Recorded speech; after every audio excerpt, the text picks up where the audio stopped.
Hello and welcome to Study History with Mr. P. This GCSE topic summary video is going to look at how the USA became more involved in Vietnam under the presidencies of Eisenhower and Kennedy, specifically looking at between the years of 1954 and 1963. So first of all, under Eisenhower, the USA committed advisors and aid to Vietnam due to their fear of communism and Eisenhower's fear of the domino theory, the idea that if Vietnam became communist, other countries in Southeast Asia would follow suit. In addition to this, Diem's government in South Vietnam was weak, corrupt, and it lacked popular support. The USA therefore supported him with more advisors that were used to train the ARVN, the South Vietnamese Army. Diem had replaced Bao Day as president, but then refused to hold the elections that had been promised in July 1956.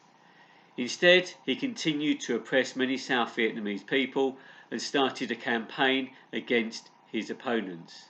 Diem's opponents had the nickname of the Viet Cong, or VC, the Vietnamese Communists. Actually, it was far more than just communists, but that nickname kind of stuck.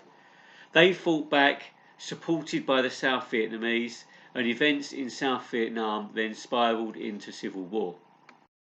So when Kennedy became president, from 1961, he sent in more advisors to South Vietnam and also advised the use of counter-insurgency tactics, pacification against the guerrillas, who were fighters who tried to avoid big battles and used hit-and-run tactics. So Kennedy's involvement also included the use of $40 million to train the ARVN.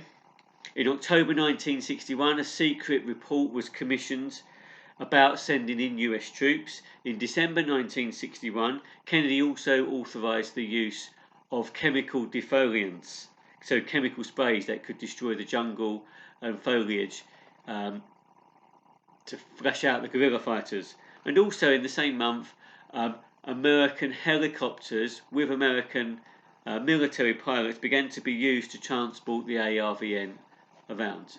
Now, the ARVN themselves struggled to win over the South Vietnamese villagers.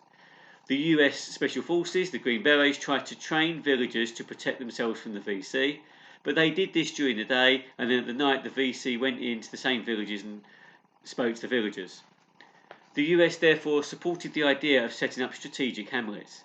This involved creating new villages that were surrounded by barbed wire and guarded by the ARVN so as to stop the VC recruiting villagers and getting supplies from them.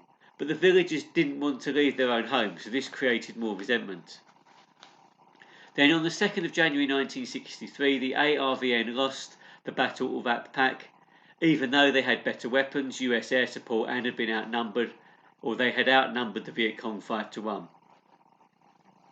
And in fact, some parts of the US media reported this as a defeat.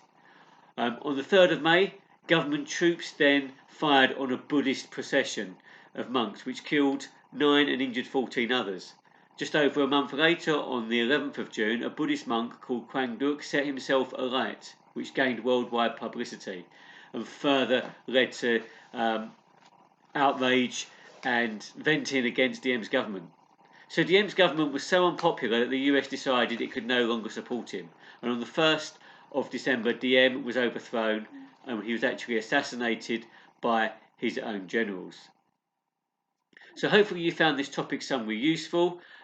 Watch out for more coming soon as I continue to record material looking at the escalation of the war in Vietnam and tactics used by both sides. So check out the rest of my video site as well for far more topic GCSE history summaries. Thank you.